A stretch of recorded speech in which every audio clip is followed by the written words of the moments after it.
Now the lead for me should not be a source of conflict, okay? The lead shouldn't be a source of frustration for your dog. It should just simply be a guide for your dog to follow. Think of it like this, okay? Whenever the lead goes tight, what does your dog think it should do? Most dogs think they should fight against it. They think they should pull harder.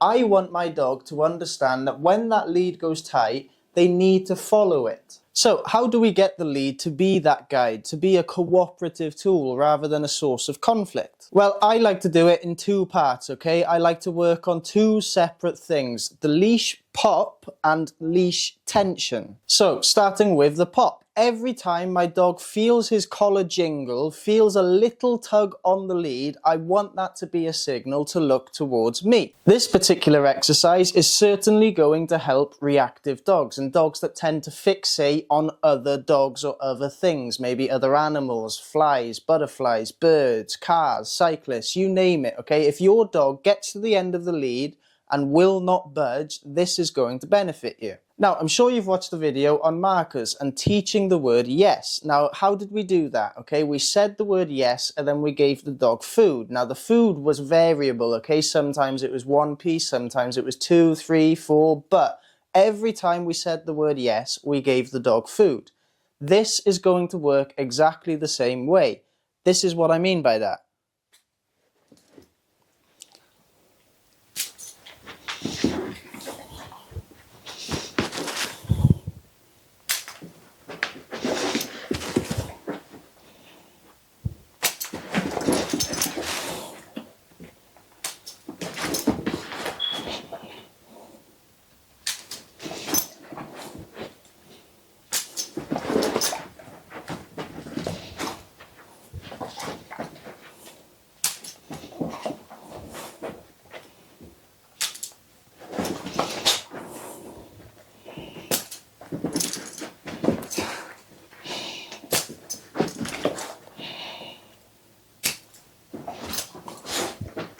So every time I pop the lead, I give my dog a piece of food. I don't say anything, I just do.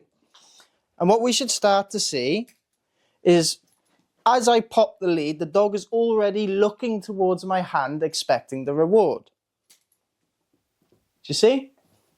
So when we get to this point, we can then start doing it when the dog isn't paying as much attention. Maybe you've got your dog on lead, but his attention is facing that way.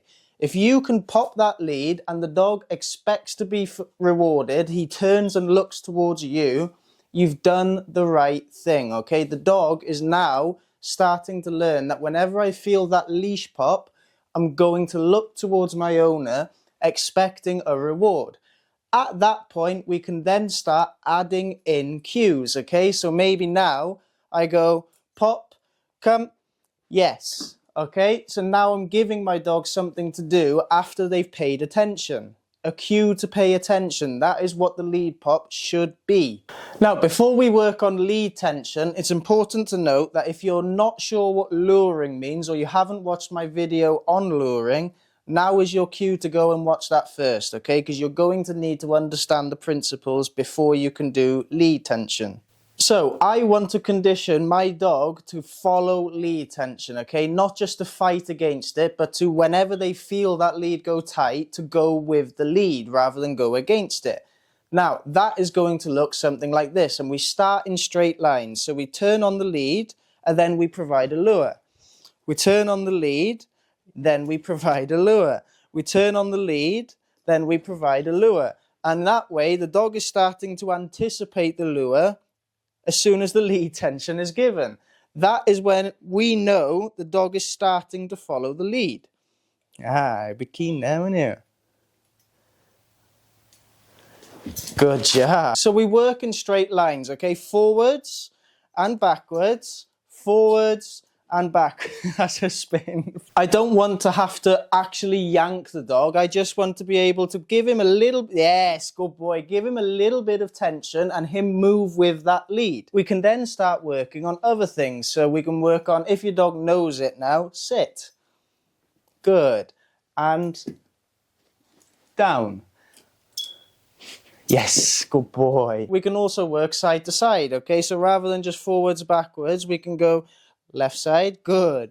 right side, yes. Now, all of a sudden, the dog's perception of the lead is changing. They're no longer thinking, oh, this is a drag, I don't like this. They're thinking, I follow the lead and it gets me good things. It's important that whenever the dog goes with that lead tension, the lead tension stops, okay? You don't want to still be pulling as the dog is going with the lead, because then the tension isn't disappearing. So what are we aiming for? Well, with the lead pop, we want it to be a conditioned cue to pay attention. We only pop the lead hard enough to get the collar to move, okay? We're not looking to yank the dog's head off its neck. We're not looking to just jingle the lead a little bit. The collar has to move. If you can do that when your dog isn't paying attention and the dog turns and pays attention, you've done your homework correctly here. As for the lead tension, we are looking for the dog to want to follow the lead, not have to follow the lead. So if I can pull my dog in a particular direction with the lead and the dog goes with that lead, wanting to follow it, that is when you have done your homework correctly. It goes without saying, you need to do this in a place with minimal distractions first. Now, I'm lucky, I've got quite a nice big living room, so I can do it here. If you're not so lucky, pick the biggest bedroom, pick the kitchen, pick whatever room in the house you can do. If not, maybe your garden, the front of the house. Try to pick somewhere with minimal distractions. Once you have found success in that area, try to transfer this skill, practicing this skill, into another environment, okay? If you can do this in 2 to 3 different places and get the same response, you're on the right track.